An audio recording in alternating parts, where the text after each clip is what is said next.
வணக்கம் மக்களே. இன்னைக்கு நான் செம்மையான ஒரு ஜாப் ஆஃபரோட தாங்க வந்திருக்கேன். யார் கொடுக்குறா அப்படின்னு சொல்லி பார்த்தோன்னா, நம்மளுடைய ரயில்வே தாங்க இப்போதைக்கு ரெக்ரூட் பண்ணிட்டு இருக்காங்க. 2025 ஜனவரி மாதம் இந்த ஒரு செய்தி வந்து வெளியாயிருக்கு.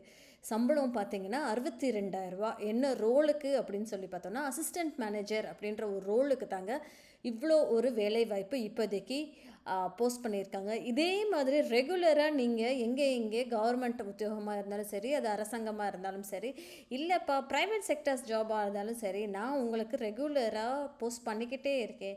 ப்ளீஸ் என்னோடய சேனலை சப்ஸ்கிரைப் பண்ணுங்கள், சப்போர்ட் பண்ணுங்கள். வாங்க வீடியோக்குள்ளே போகலாம். இவங்க நேற்று இந்த ஒரு லிங்க்கை நான் டிஸ்கிரிப்ஷன் பாக்ஸில் கொடுக்குறேன், போய் செக் பண்ணி பாருங்கள். சென்னை மெட்ரோ ரயில் லிமிடெட் அப்படின்றவங்க தான், அதாவது தெரியும் இல்லையா, இது கவர்மெண்ட் நிறுவனம்ன்றது. இவங்க தான் இப்போதைக்கு மெட்ரோ ப்ராஜெக்டாகவே இப்போதைக்கு ஜாப் நோட்டிஃபிகேஷன் வந்து டீட்டெயில்டாக போஸ்ட் பண்ணியிருந்திருக்காங்க. இந்த ஒரு கிளிக்கை பாருங்கள். டேட்டட் ஆன் 8/1/2025, அதாவது 8ஆம் தேதி வெளியிச்சிருக்காங்க. இது வந்து exclusive for women candidates only அப்படின்ற மாதிரி சொல்லியிருக்காங்க. இந்த ஒரு வேலை வாய்ப்பு வந்து பெண்களுக்கு மட்டும் அப்படின்ற மாதிரி அவங்க சொல்லியிருக்காங்க. ஸோ இதில் போய் ஜாப் டீட்டெயில்ஸ் அப்படின்னு சொல்லி கிளிக் பண்ணோன்னா நமக்கு இந்த மாதிரி ஒரு வேர்ட் ஃபார்மேட்டில் ஒரு ஃபைல் வந்து ஓப்பன் ஆகுதுங்க. இதில் அவங்க என்ன சொல்லியிருக்காங்க அப்படின்னு சொல்லி பார்த்தோன்னா, இது வெளியிட்டிருக்க நிறுவனம் வந்து சென்னை மெட்ரோ ரயில் லிமிடெட் அப்படின்ற ஒரு நிறுவனம் தாங்க வெளியிட்டிருக்காங்க. சரிங்களா? ஸோ விமன் கேண்டிடேட்காக மட்டும்தான் இந்த வேலை, பெண்களுக்காக மட்டும்தான் இந்த ஒரு வேலை அப்படின்ற மாதிரி சொல்லியிருந்திருக்காங்க. அப்புறம் பார்த்தோம் அப்படின்னா, போஸ்ட் என்ன அப்படின்னா அசிஸ்டன்ட் மேனேஜர் சிவில் டிபார்ட்மெண்ட்டில் வேலை இது. சரிங்களா? ஸோ 8 பேரை வந்து நியமனம் பண்ணுறோம் அப்படின்ற மாதிரி சொல்லியிருக்காங்க. கன்சாலிடேட்டட் பே அப்படின்றது 62,000 அப்படின்ற மாதிரி சொல்லியிருந்திருக்காங்க.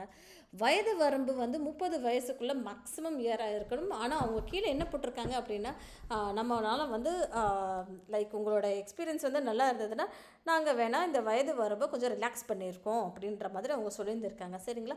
ஸோ மினிமம் எக்ஸ்பீரியன்ஸ் அப்படின்னு சொல்லி பார்த்தோன்னா 2 இயர்ஸ்ன்ற மாதிரி சொல்லியிருந்திருக்காங்க. இங்கே பாருங்கள், age will be relaxed for deserving and experience candidates அந்த மாதிரி சொல்லியிருக்காங்க. ஏஜ் இருக்குல்ல, வயது வந்து நம்ம வந்து நல்ல ஒரு எக்ஸ்பீரியன்ஸ் பர்சனுக்கு இருந்தேன்னா அதுக்கேற்ற மாதிரி நம்ம மாற்றி யோசிக்கலாம் அப்படின்ற மாதிரி அவங்க சொல்லியிருந்திருக்காங்க. சரிங்களா?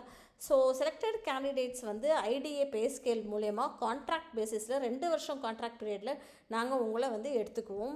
சரிங்களா? அதுக்கப்புறம் வந்து கவர்மெண்ட்டோட பிஎஸ்யூ அப்படின்ற ஒரு வரம்புக்கு கீழே தான் 2 வருஷத்துக்கு ரெகுலர் பே ஸ்கேல் உங்களுக்கு கொடுக்கப்படும் அப்படின்ற மாதிரி சொல்லியிருந்திருக்காங்க.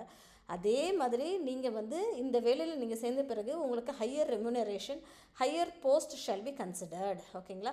ஸோ இதோட அடுத்த லெவலுக்கு வேறு ஒரு அடுத்த ஹையர் போஸ்ட்டுக்கு போகணும், இல்லைனா இப்போ இந்த சம்பளத்தோட வேறு இதோட ஜாஸ்தி சம்பாதிக்கணும் அப்படின்னு நினச்சிங்கன்னா உங்களுடைய பாஸ்ட் எக்ஸ்பீரியன்ஸை பேஸ் பண்ணி உங்களோட பெர்ஃபார்மன்ஸ் இன்டர்வியூவில் எப்படி இருக்குது, குவாலிஃபிகேஷன் எப்படி இருக்குது, க்ரெடென்ஷியல்ஸ் எல்லாம் நல்லா இருக்குது அப்படின்னு சொல்லி யோசிச்சிங்கன்னா அவங்க உங்களை கன்சிடர் பண்ணலாம் அப்படின்ற மாதிரி சொல்லியிருக்காங்க. இது போக உங்களுக்கு என்ன பெனிஃபிட்ஸ் அப்படின்னு சொல்லி பார்த்தோன்னா, என்ன அப்படின்னா, நான் சம்பளம் நல்ல சம்பளம் சொன்னேன்னா அது போக மெடிக்கல் அண்ட் பர்சனல் இன்சூரன்ஸ் சொல்லியிருக்கேன், நான் லைஃப் இன்சூரன்ஸு, அப்போ mobile phone reimbursement, sim card for official use, இது எல்லாமே அவங்க வந்து கொடுக்குறாங்கங்க. சரிங்களா? ஸோ வந்து இப்போதைக்கு பார்த்தோம் அப்படின்னா அசிஸ்டன்ட் மேனேஜர்ன்ற ரோலுக்கு 8 போஸ்ட் வேணும். அவங்க என்னென்ன படிச்சிருக்கணும் அப்படின்னு சொல்லி பார்த்தோன்னா, பிஇஓ, பிடெக்கோ, சிவில் கிராஜுவேட்டில் படிச்சிருந்தா, கவர்மெண்ட் ரெகனைஸ்ட் யூனிவர்சிட்டியில் படிச்சிருந்தா ரொம்ப ரொம்ப ரொம்ப நல்லது அப்படின்ற மாதிரி சொல்லியிருக்காங்க. அதே மாதிரி ஒரு 2 இயர்ஸ் எக்ஸ்பீரியன்ஸ் இருந்தால் ஆடட் அட்வான்டேஜ் அப்படின்ற மாதிரி சொல்லியிருக்காங்க. மேனேஜர், பிரிட்ஜு கட்டுறது, ஹைவேஸு, மெட்ரோ ரயில் ப்ராஜெக்ட்டு, இந்த மாதிரி ப்ராஜெக்ட்ஸில் எல்லாமே 2 வருஷம் நாங்கள் வேலை பார்த்துருக்கோம்ப்பா அப்படின்னு சொன்னீங்களா, முதல் உரிமை உங்களுக்கு தான் அப்படின்ற மாதிரி அப்படின்னு சொல்லியிருக்காங்க. கான்ட்ராக்ட் எல்லாம் எப்படி ப்ரிப்பேர் பண்ணுறது, அதில் ஒரு எக்ஸ்பீரியன்ஸ் உங்களுக்கு இருந்தால் பெட்டர் அப்படின்ற மாதிரி சொல்லிட்டாங்க. குவாலிட்டி கண்ட்ரோல் அண்ட் அஷூரன்ஸ் சிஸ்டம்ஸ்லையும் பெட்டராக இருக்கும்ன்ற மாதிரி சொல்லியிருந்திருக்காங்க. சரிங்களா? ஸோ மெடிக்கல் எக்ஸாமினேஷன்ஸ்க்கும் இருக்கும். ஓகேங்களா? Like knowledge, skill, comprehension, aptitude, physical fitness, இது எல்லாமே நாங்கள் கன்சிடர் பண்ணுவோம் அப்படின்ற மாதிரி அவங்க சொல்லியிருந்திருக்காங்க. கேரக்டர் அப்படின்றதையும் அவங்க செக் பண்ணுவாங்க அப்படின்ற மாதிரி தான் இங்கே சொல்லியிருக்காங்க. கன்செஷன் என்ன அப்படின்னு சொல்லி பார்த்தோன்னா, 5 வயசு வரைக்கும் நாங்கள் வந்து எஸ்சிஎஸ்டிக்கு நாங்கள் வந்து 5 வயசு வரைக்கும் நாங்கள் வந்து இந்த ஏஜ் ரிலாக்ஸேஷன் பண்ணுவோம் அப்படின்ற மாதிரி சொல்லியிருந்திருக்காங்க. சரிங்களா? அதே மாதிரி வந்து 2 வருஷம் ரிலாக்ஸேஷன் பண்ணுவோம். எம்பிசி பேக்வேர்டு கிளாஸ்க்கும் நாங்கள் ரிலாக்ஸேஷன் பண்ணுவோம் அப்படின்ற மாதிரி சொல்லியிருக்காங்க. அதே மாதிரி 10 வருஷம் ஏஜ் ரிலாக்ஸேஷன் பண்ணுவோம். யாருக்கு அப்படின்னு சொல்லி பார்த்தோன்னா, டிஃப்ரெண்ட்லி ஏபிள்டு பீப்புள்டு அப்படின்றவங்களுக்குமே 10 வருஷம் நாங்கள் ரிலாக்ஸ் பண்ணுவோம்ன்ற மாதிரி சொல்லியிருந்திருக்காங்க. சரிங்களா? ஸோ வேறு ஒன்றுமே அவங்க சொல்லலைங்க.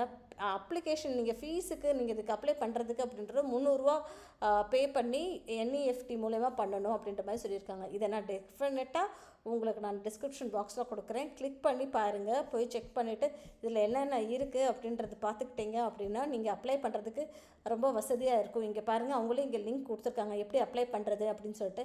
கெரியர்ஸ் சென்னை மெட்ரோ ரயில் அப்படின்னு சொல்லி நீங்கள் கொடுத்துட்டிங்களா ஸ்டெப் பை ஸ்டெப்பாக இந்த மாதிரி பண்ணலாம் அப்படின்ற மாதிரி சொல்லியிருக்காங்க. கடைசியாக சப்மிட் பண்ணுற நாள் எப்படின்னா 10/2/2025 சப்மிட் பண்ணுங்க. இதோட இந்த டீட்டெயில்ஸ் எல்லாமே நீங்கள் வந்து சப்மிட் பண்ணணுன்ற மாதிரி சொல்லியிருக்காங்க. Passport size photo, age proof, community certificate, education qualification எல்லாமே நீங்கள் உங்களுக்கு சப்மிட் பண்ணிடணும் அதுக்கு அப்படின்ற மாதிரி சொல்லியிருக்காங்க. சரிங்களா மக்களே? மறக்காமல் என்னோடய சேனலை சப்ஸ்கிரைப் பண்ணிக்கோங்க. இது மாதிரி ரெகுலராக இன்ஃபர்மேஷன் கிடைக்கிறதுக்கு. இல்லைப்பா எனக்கு இது யூஸ்ஃபுல்லாக இல்லை அப்படின்னு நினச்சிங்களா உங்களோட நண்பர்கள்கிட்டையும் பகிருங்கள். தேங்க்யூ.